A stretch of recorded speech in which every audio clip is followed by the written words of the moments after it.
আখিরাতের তুলনায় এই দুনিয়ার মূল্য ঠিক কতটুকু? আমরা রাত দিন যে সম্পদ, সম্মান আর বিলাসিতার পেছনে ছুটছি, স্রষ্টার কাছে তার ওজন আসলে কতটুকু? আল্লাহর রাসূল সাল্লাল্লাহু আলাইহি ওয়াসাল্লাম এই পার্থক্যের এমন এক বাস্তব উদাহরণ দিয়েছেন যা শুনলে আপনার ভাবনার জগৎ বদলে যাবে। হাদিসে এসেছে, আল্লাহর শপথ, পরকালের তুলনায় দুনিয়ার দৃষ্টান্ত হল, তোমাদের কেউ যদি সমুদ্রের পানিতে নিজের একটি আঙুল ডুবিয়ে তুলে আনে, তবে সেই আঙুলে যতটুকু পানি লেগে থাকে তাই হলো দুনিয়া, আর বিশাল মহাসমুদ্র হলো আখিরাত। একবার ভাবুন, অসীম সমুদ্রের বিপরীতে মাত্র এক ফোঁটা পানির কি কোনো তুলনা হয়? পবিত্র কুরআনের সূরা আনকাবুতের ৬৪ নম্বর আয়াতে আল্লাহ তাআলা পরিষ্কার জানিয়ে দিয়েছেন যে এই দুনিয়ার জীবন খেলতামাশা ছাড়া আর কিছুই নয়।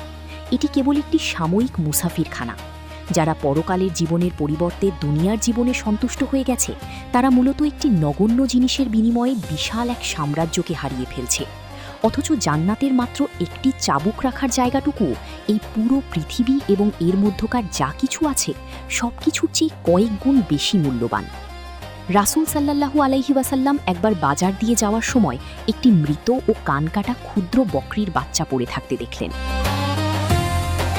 তিনি সেটির কান ধরে সাহাবীদের জিজ্ঞেস করলেন, তোমাদের কেউ কি এটি সামান্য মূল্যে কিনতে চাও? সাহাবীরা অবাক হয়ে বললেন, হে আল্লাহর রাসূল, এটি তো ত্রুটিযুক্ত এবং মৃত, এটি আমরা বিনামূল্যেও নেব না। তখন রাসূল সাল্লাল্লাহু আলাইহি ওয়াসাল্লাম বললেন, আল্লাহর শপথ, এই মরা জানোয়ারটি তোমাদের কাছে যতটা নগণ্য, আল্লাহর কাছে এই পুরো দুনিয়া তার চেয়েও অনেক বেশি নগণ্য। অর্থাৎ আমরা যে দুনিয়ার জন্য একে অপরের সাথে বিবাদে জড়াই, হিংসা করি, আল্লাহর কাছে তার দাম এই মরা জানোয়ারের চেয়েও কম। তাহলে প্রশ্ন জাগতে পারে, আমরা কি তবে দুনিয়া ছেড়ে দেব?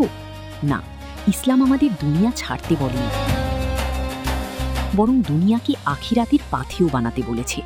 এই এক ফোঁটা পানির মতো ক্ষণস্থায়ী জীবনকে কাজে লাগিয়ে আমাদের অর্জন করতে হবে সেই বিশাল সমুদ্রের মতো অনন্ত সুখের জান্নাত। সূরা নিসায় আল্লাহ বলেছেন, দুনিয়ার সুখ সামান্য, আর যারা তাকওয়া অবলম্বন করে তাদের জন্য আখিরাতই শ্রেষ্ঠ। তাই আজই নিজেকে প্রশ্ন করুন, আপনি কি এক ফোঁটা পানির মোহে পড়ে বিশাল সমুদ্রকে হারিয়ে ফেলছেন না তো? আল্লাহ আমাদের সঠিক বুঝ দান করুন। আমিন।